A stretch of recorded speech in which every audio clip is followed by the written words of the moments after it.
Hey everyone, this is Rachel Kostrina, and you're watching K-Time.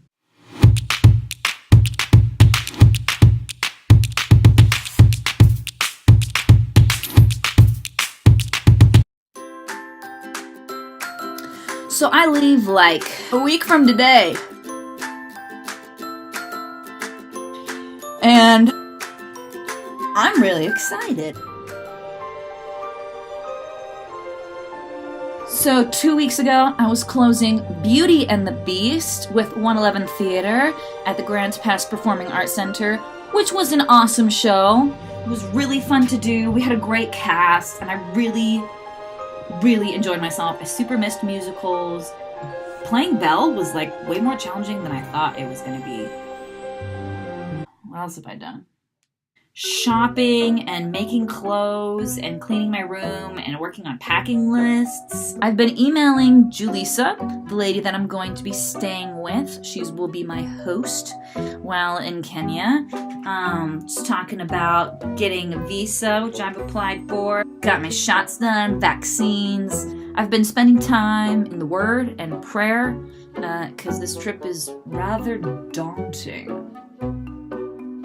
Also, last week I was able to do a play reading at Southern Oregon University, a reading of The Bottle Tree, which was a really impactful event. The Bottle Tree is a play that takes the topic of gun violence and school shootings and deals with it in a very human way, focusing on the survivors of that. And that was just a really powerful experience. Thank you, Nolan. And Jackie and Jamin for putting that on at Southern Oregon University. It was a really great event. I was very glad that I could be a part of it. There's one thing that I should have been doing this entire time, and I have not been, and that is continuing to read this book called Make Haste Slowly by Donald K. Smith. It's about cross-cultural communication, geared towards communicating with Kenyans, people in Africa.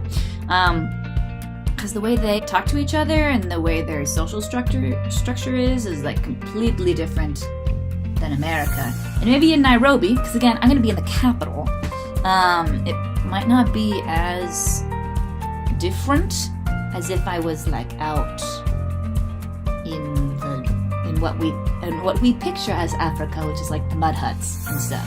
But I'm going to be in a city, which is like a city. So I'm flying out, my packing, getting clothes together, thinking through what items I want to bring with me. I'm going to be spending time with friends. So if you're a friend and you're in the area and you want to connect with me before I leave, message me, comment on this video, and we'll hang out. Finishing up my packing list. Hopefully my visa is going to come in. Buying gifts for my host family. Bringing them candy and stuff, because I guess American candy is super expensive over there. And I'm also going to have Siblings Day. My siblings and I, we're all going to get together. We're going to hang out. Next day, I'm having Parent Day, where I will spend some time with my parents and my grandfather and do some activities that hopefully are fun and kind of cool. Then I have a whole week where I'm going to be in Kenya. I have no idea what that week is going to look like. Yeah, I know I'm going to get there, and I know I have a room.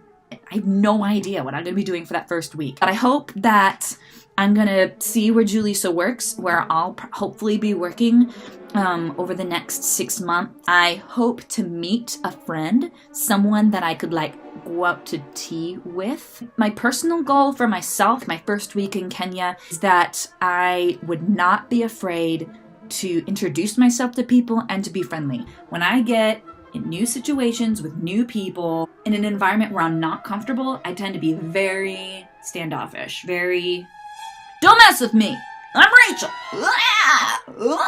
because I feel uncomfortable and I don't understand the rules of the social game, if that makes sense. So my goal is that I would step out and that I'd be like, hi, I'm Rachel, please be my friend. I want some friends. I have some prayer requests. If you want to be praying for me, or if you just want to send me some encouraging notes, or just think happy thoughts and send positive energy my way, I would love that. A few specific things that you can think of.